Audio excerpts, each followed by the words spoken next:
ya algunos años, yo recuerdo que llegué al consultorio del doctor Sergio Robner verdaderamente deprimida. Deprimida porque había visto en la Ciudad de México a tres de los más famosos endocrinólogos y me dijeron que de la diabetes me iba a morir y que lo único que tenía que hacer era dejar de comer azúcar. Eso fue todo.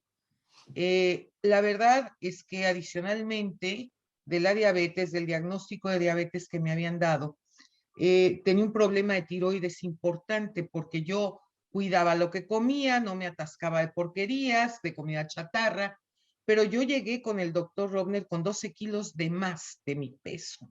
Entonces, entre el exceso de peso y la diabetes, después de tener un padre diabético, un abuelo diabético, una bisabuela diabética, pues a mí ciertamente cuando me dijeron que estaba diabética me sonó a sentencia de muerte. Son muchos los procesos por los que pasa un paciente cuando llega y le dicen tienes diabetes, empezando por la negación. No, no puedo tener diabetes, se equivocaron, vamos a hacer otros análisis. Después de todo esto entra la depresión, que ese es un factor ineludible porque se pregunta a la gente por qué a mí. Es decir, siempre pensamos que este tipo de enfermedades le puede dar al vecino, al primo, al pariente, a quien sea, menos a uno. Y no, sí nos pasa, por supuesto que nos pasa. Nos pasa y nos golpea. Yo cada vez que hablo de la diabetes digo que la diabetes es como una mujer. Si tú la tratas bien, te va a tratar bien. Si la tratas mal, te va a tratar muy mal.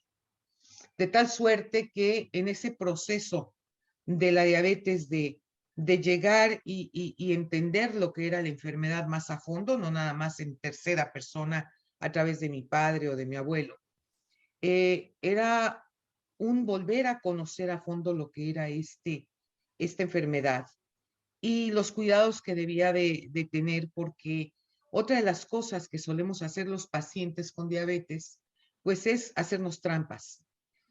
Me como tantito chocolate, no pasa nada, o me como una rebanada de pastel, no pasa nada. Voy a engañar al médico y un día antes de que me hagan exámenes de sangre, pues voy a comer muy sano para que el reflejo de la glucosa pues no sea alto. Mentira, hay una prueba que yo la llamo, que siempre me la manda a hacer el doctor Robner, que es la prueba chismosona, para ver cuáles son los niveles de hemoglobina glicosilada y ver cómo se ha comportado mi glucosa en mi organismo durante los últimos 3 meses. O sea, no hay manera de tomarle el pelo al médico cuando estamos hablando de un buen médico, por supuesto. Y la verdad, para mí una de las grandes experiencias a lo largo de esta enfermedad, uno de los privilegios fue haber encontrado al doctor Sergio Robner, quien tiene su consultorio en El Paso, Texas. Me encontré un extraordinario médico, pero también con esa parte humana, sensible, que tenemos los latinos, porque él es argentino. Y claro, cuando yo llegué hecha pomada a verlo, me paró en seco y empezó a explicarme todo. Y me dijo, a ver, vamos a tomarlos al toro por los cuernos y vamos a hacer lo que tenemos que hacer para poder llevar esta enfermedad como debe de ser. Y me mandó a hacer un montón de análisis. Y entonces, claro, fue cuando descubrimos todo el problema de tiroides que yo tenía, aparte del problema de la diabetes. Eh, Fue un proceso largo, porque yo no sé qué es lo que sucede, pero diagnosticar la tiroides y el poder darle la dosis adecuada a cada paciente no es un proceso sencillo. Y de esto y más vamos a hablar hoy con mi queridísimo doctor Sergio Robner. Doctor, ¿cómo estás? Muy bien, gracias por la invitación. Es un placer verte aquí y charlar de mi tema favorito, que es la diabetes y la tiroides, que es lo que hago todos los días. Todos los días y Sí, lo haces muy bien porque mira que en este afán de buscar en México un médico que me tratara adecuadamente, que le diera al clavo, como decimos de manera coloquial, pues no fue nada sencillo. La verdad es que yo decidí a partir del momento en que me puse en tus manos a quedarme en tus manos, porque la verdad tú lograste que yo pudiera bajar de peso, llegar a mi peso ideal y además que mis niveles de glucosa estuvieran dentro de lo normal, porque me enseñaste a comer, me enseñaste que debía de ingerir lo que le servía a mi cuerpo y no nada más lo que me subía toda la glucosa de una manera importante. Un punto que es fundamental, mi querido doctor, y que quiero tratar hoy contigo, es que todo, así me lo dijiste y lo he comprobado, todo lo que se mete por la boca, con excepción del agua, es azúcar, se convierte en azúcar. En cierta manera sí, hay ciertas comidas que son más perjudiciales que otras, otras que son bien benignas. Por eso el tema de la dieta es fundamental, porque es extremadamente necesario, junto con la actividad física, complementarlo a las medicaciones que tenemos hoy por hoy para tratar de controlar los valores de azúcares, porque está muy claro que las complicaciones de la diabetes están directamente relacionadas a los valores de azúcares.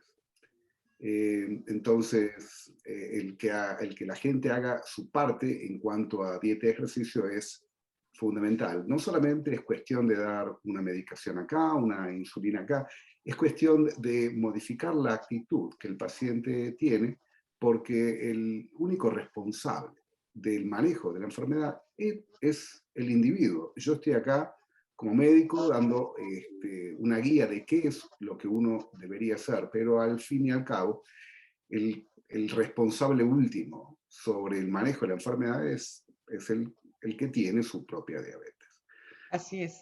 Aquí tengo, les voy a mostrar para que vean que yo sí, a pesar, fíjate, que esto ya después será otra entrevista que realizaremos, a pesar de haber estado en España y de que me hicieron la cirugía del bypass metabólico, que me quedé espantada, te lo comenté. Al día siguiente de que me operó el doctor Ballesta, me tomo mis niveles de glucosa y tenía 82. Yo dije, no, esto es brujería, no puede existir esto. No es cierto. No, sí, sí es cierto. Aquí tengo conmigo mi pequeñísimo glucómetro. Aquí tengo con qué sacar la gotita de sangre. Y aquí está conmigo, pues, mis tiras reactivas, que es para poderme estar checando la glucosa. Esto es bien importante, doctor, porque hay mucha gente que cree que haciéndose este tipo de cirugías, ya con eso no debe de cuidarse nunca más. No es cierto. Uno tiene que cuidarse siempre.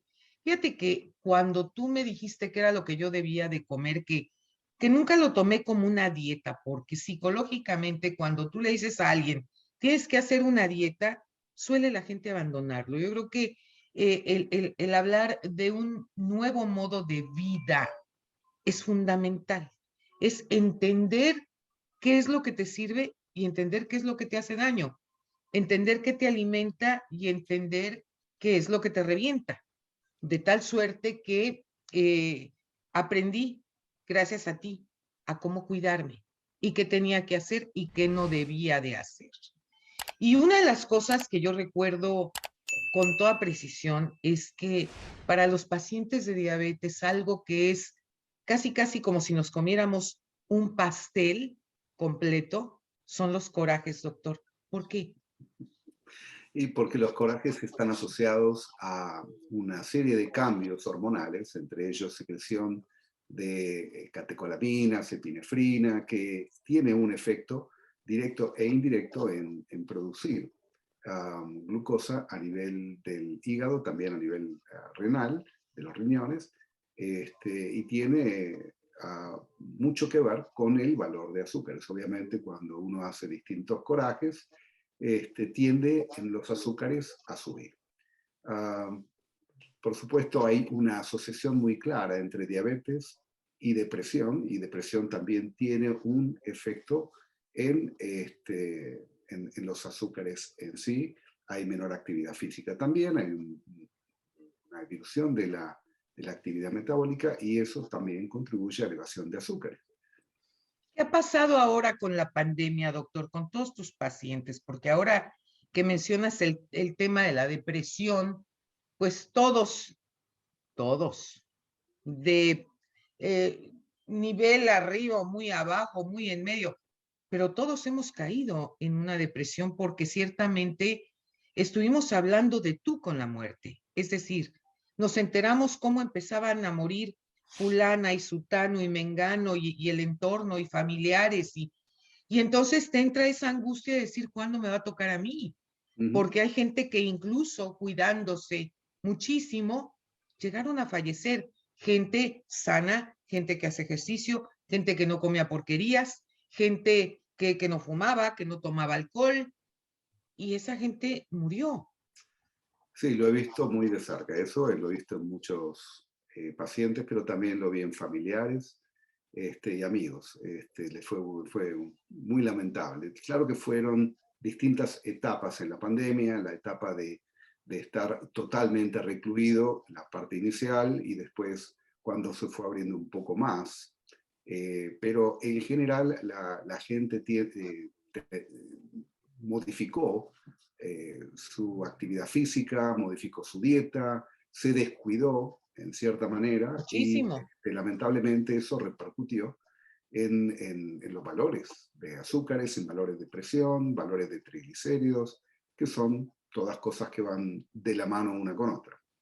Claro, porque además psicológicamente, si te tienen atrapado dentro de una casa con la amenaza de muerte, que si sales te pueden contagiar, pues el único tipo de satisfactores o uno de los pocos que te quedan es la comida. Y la comida chatarra, que además es deliciosa, digo, eso nadie lo puede negar.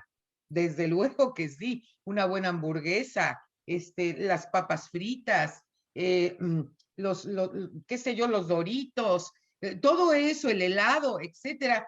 Claro, de alguna manera medio se buscaba una, quizá de manera indirecta, fíjate, inconsciente, una especie de satisfacción ante este momento súper trágico que hemos estado viviendo, ¿no? Y sí, la cuestión comida para tratar de mitigar la ansiedad y la depresión es algo que vemos muy, pero muy frecuente. Y lamentablemente uno no pierde la cuenta de qué es lo que agarró y qué es lo que comió, porque uno tiende a agarrar y picar comida y sin darse cuenta de lo que realmente está ingiriendo. Y cuando le pregunto, bueno, ¿qué comiste hoy? No, solamente comí una ensalada al mediodía, y se olvida de contar lo que estuvo agarrando Picoteando, claro, el picoteando eso que no entra en el registro de lo que uno comió. en la Es como que ecuación, algo, exacto. efectivamente. Mira, yo te voy a enseñar y me voy a estirar aquí un poquito porque yo aquí tengo mi colación, no creas tú.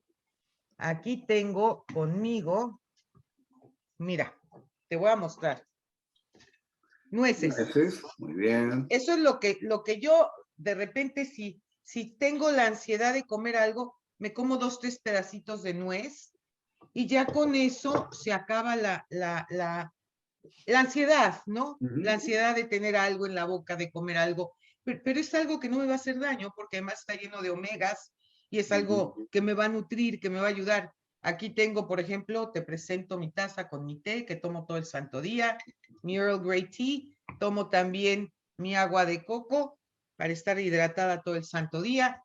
Se acabaron, por supuesto, los jugos, eso ni pensarlo, ¿verdad? Porque es una bomba de fructuosa, que esa es otra de las cosas que la gente no entiende. De repente los veo aquí, por ejemplo, en Nevada, que llegas tú y ves los buffets, Ajá. que son esos cócteles de frutas, que es una mezcla de fruta, que es un horror, que lo único que hace es potencializar el nivel de fructosa, que te va a pegar mucho más cuando al final una de las cosas que aprendí fue, si quieres comer fruta, come fruta, pero un tipo de fruta a la vez. Ujú. Sí, hay ciertas frutas que tienen mayor efecto en los azúcares que otros. El Sí, plátano, por ejemplo, tiene mucho contenido de azúcar de absorción rápida, al igual que la naranja, por ejemplo. Las uvas claro. son el tipo de frutas que peor hacen en cuanto a subir los valores de azúcar. Lo que importa es el tipo de azúcar y qué tipo de absorción tenga. O sea, lo que tiene alto valor glicémico, Sí. como los azúcares y derivados, los jugos, las sodas, es lo que realmente peor hace. Y eso es lo Bueno, que... incluso otra cosa que es interesante porque de repente tú sabes que yo estoy en contacto permanente con mi auditorio. Me dicen, Lolita, ¿y qué le hago para poder tomar el potasio que necesito porque me dan calambres? Y les digo, miren, aquí está el potasio. Tómense su capsulita de potasio y se olvidan de los calambres y no tienen que meterse un plátano, que esto les va a elevar los niveles de glucosa. Bueno, el potasio se usa frecuentemente como para mitigar ciertos calambres. Hay que tener Claro. cuidado de cualquier manera, porque hay gente con diabetes que tiene problemas renales crónicos, o sea, enfermedad de los riñones, y eso frecuentemente está asociado con elevación de potasio. Eso es. Entonces, hay que tener cuidado en tomar potasio sin darse, tratar de evitar no subirlo demasiado, porque a veces puede Claro. llegar a ser peligroso. Y Entonces, además el fijarse jitomate también, el tomate, pues también tiene potasio. Y eso bien, no, hay y muchas eso comidas no que tienen sube el potasio. nivel de glucosa. Sí, está el ketchup, están los avocados, los beans, el garbanzo, por ejemplo.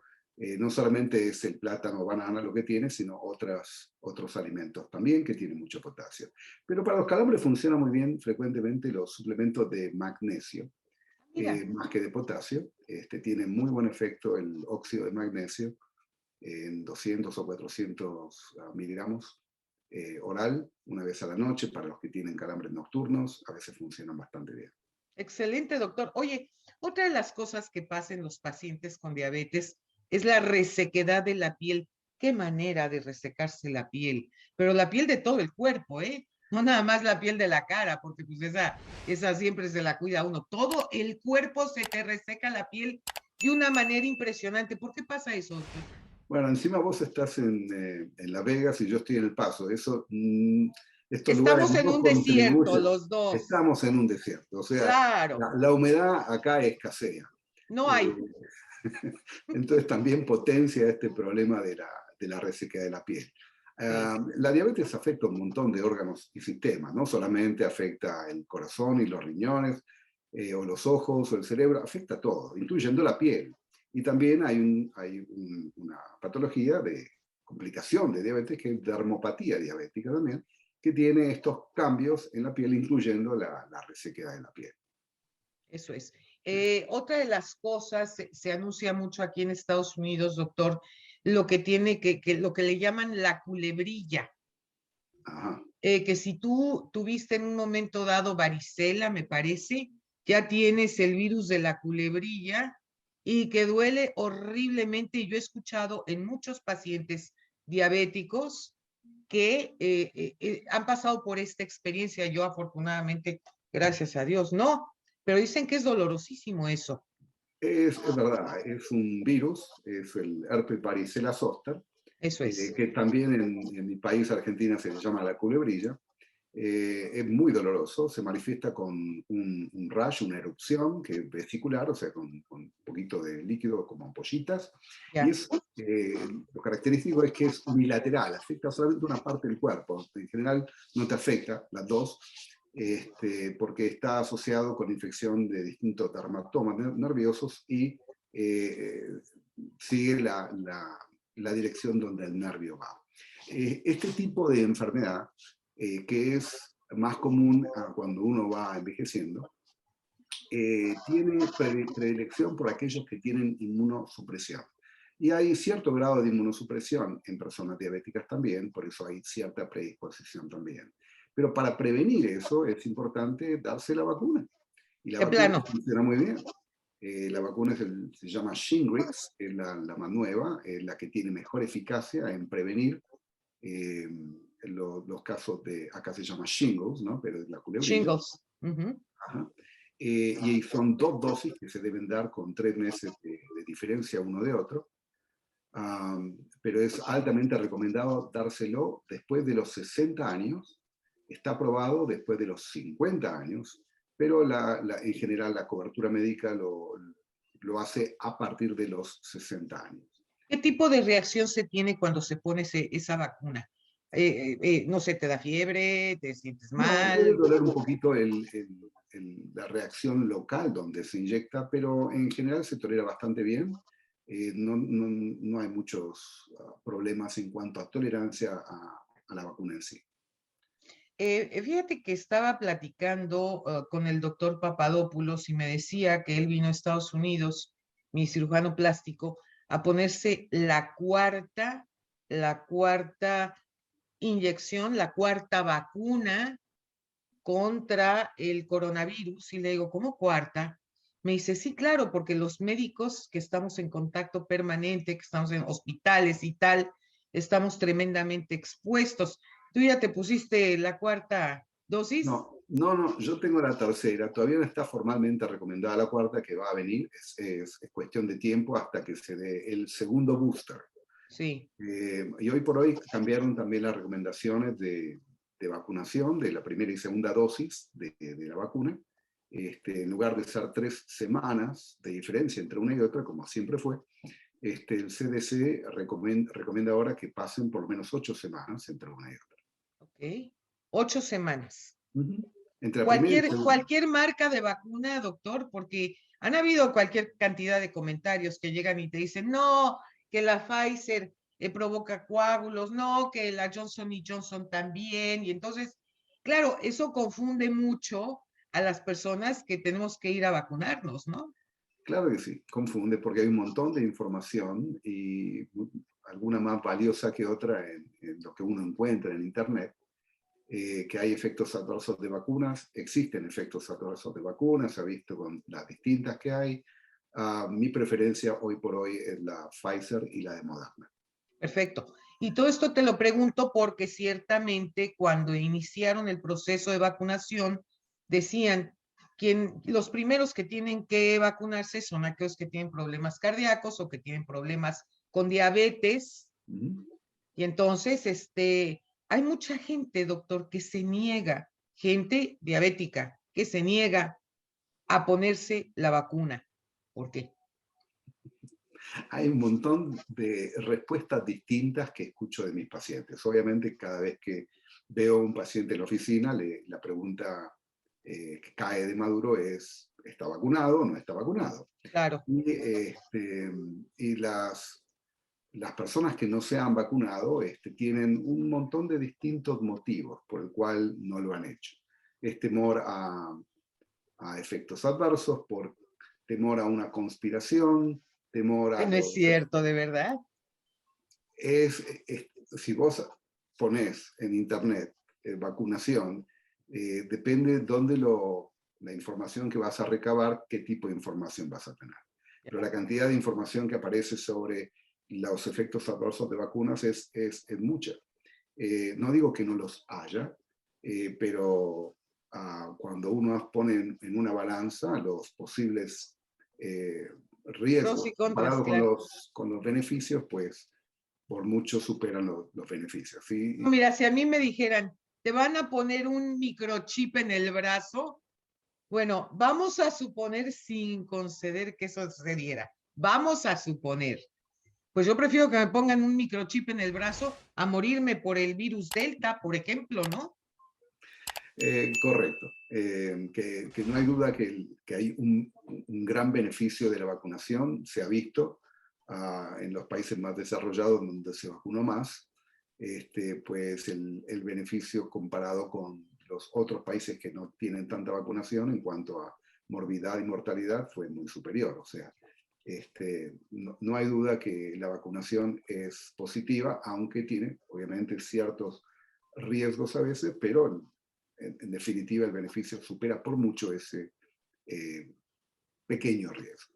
Fíjate que yo recuerdo que cuando empezó todo esto de las vacunas, le hablé al doctor Ballesta España, que fue quien me operó, y le dije, oiga, doctor, bueno, en España tienen un nivel de conocimiento y de avance bárbaro con todo lo que tiene que ver con diabetes. Le digo, dígame usted, ¿qué hago? ¿Me pongo o no me pongo la vacuna? Y me dijo, a ver, vamos por partes. Si llega un médico y te dice que es experto en coronavirus, te está mintiendo, porque es muy nuevo. Si llega un médico y te dice que es experto en vacunas, también te está mintiendo. Aquí la cuestión es muy clara. ¿Puedes tener algún tipo de efecto colateral? Sí, sí se puede dar, por supuesto, como cualquier otra vacuna. Pero aquí la gran pregunta es, ¿quieres tener algún efecto colateral eventualmente que puedas curarte o quieres arriesgarte a morir? Y entonces me manda una fotografía donde a él estaban poniendo la vacuna. Claro. Y fue donde dije, no, o sea, al doctor se la pusieron, qué barbaridad, y él confía que me la pongan, y me la puse. Pero ahora bien, ¿qué tanto le insistes, tú le recomiendas a tus pacientes diabéticos?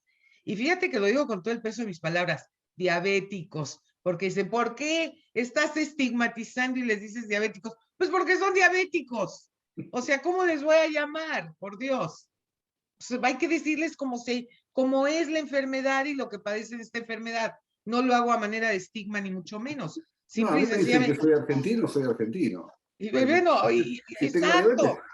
Y no te voy a decir, pues es allá como del sur del continente americano. No, es argentino, punto, se acabó. Bueno, entonces, sobre esas bases, eh, ¿qué seguimiento se les da o qué le recomiendas a tus pacientes en el momento mismo en que empiezan con el dolor de cabeza, con el dolor de garganta, con dificultad para respirar? Porque por un lado te dicen, ve al hospital, y por el otro te dicen, no, quédate en casa. ¿Qué les dices tú a tus pacientes? Y es muy individual, todo depende también los otros problemas concomitantes que el paciente tiene. Y también depende mucho de la sintomatología. Hoy por ahí hay mucha gente que tiene acceso a los oxímetros, o sea que te chequean Claro, la saturación de oxígeno.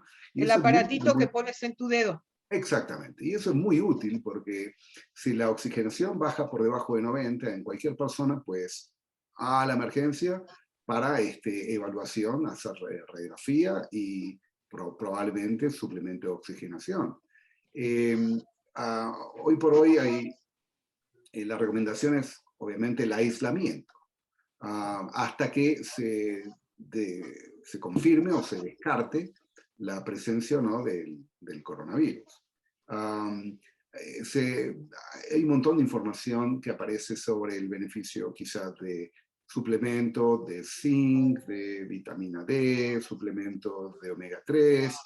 Es anecdótico, mientras no haga daño no es un problema, Sí, pero bueno, hay información en pro y en contra de distintas otras cosas, como la ivermectina, que fue tan popular en su momento. claro. Los últimos estudios no confirman un beneficio, o sea, está en el aire, no está establecido realmente cuál es el beneficio por sobre los riesgos. Pero en los suplementos que no traen efectos adversos, yo, por supuesto, no me opongo al zinc, a la vitamina D, al omega 3, en forma inicial.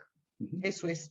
Bueno, yo quiero comentarles a todo nuestro auditorio que nos está viendo. Aquí tengo conmigo este libro que escribí y que está dedicado precisamente al doctor Robner, en donde hablo de todo el proceso. Se llama El asesino silencioso, la diabetes. Imagínate, doctor, que se vendieron 27,000 copias de este libro.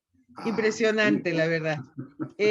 Todo esto pues fue hecho un libro con todo el cariño, con toda la emoción, para poder servir, ayudar a toda la gente a que conociera realmente su enfermedad y a que tomara cartas en el asunto, sin estarle echando la culpa a la esposa, al marido, a que no me guisó lo que yo tenía que comer, como si fueran niños chiquitos, ¿no? Es decir, bien lo hemos dicho, tu salud es tu responsabilidad. Y tú como médico nos puedes guiar y nos puedes decir qué tenemos que hacer, pero está en nosotros y solo en nosotros, el hacer lo que tenemos que hacer para poder vivir bien, porque con diabetes se puede vivir bien siempre y cuando se tomen las medidas necesarias. Estoy totalmente de acuerdo. O sea, el propósito del manejo de diabetes no es simplemente llevar el azúcar a 110 o menos a la mañana, o el A1C o la hemoglobina 1C debajo de 7. Simplemente es cuestión de evitar estas complicaciones que afectan la calidad y la cantidad de vida, porque tener una embolia, tener ceguera, tener un infarto, tener diálisis o amputaciones. Es algo común cuando uno tiene diabetes fuera de control durante mucho tiempo.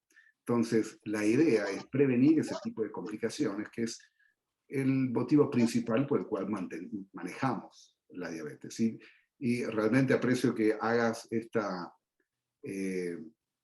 promoción de la importancia de la diabetes, porque realmente, como tú has dicho, es el asesino silencioso, porque la cantidad de gente que se muere de este tipo de problemas, fundamentalmente problemas cardíacos o cardiovasculares, es muy alta y se puede prevenir todo este tipo de complicaciones. Por eso la difusión de la información en cuanto a diabetes que está haciendo es realmente muy, muy positiva. Pues doctor, yo te quiero invitar para que pronto, muy pronto, podamos grabar otro programa específicamente sobre el tema de obesidad y tiroides, que ese es otro de los grandes males que nos tiene reventados. Imagínate, en México tenemos el primer lugar de obesidad a nivel infantil, mundial, y el segundo lugar a nivel adultos. O sea, qué vergüenza. Tener esos lugares es una cosa pavorosa, pero hay que enseñarle a la gente. La gente tiene que aprender. Exactamente. Y por eso este tipo de programas que estás haciendo es muy, muy, muy bueno para que la gente pueda ver que no es una sentencia de muerte, esto que es una enfermedad que se puede manejar y si uno, como tú dijiste, la trata bien, pues no te va a hacer daño. ¿Okay?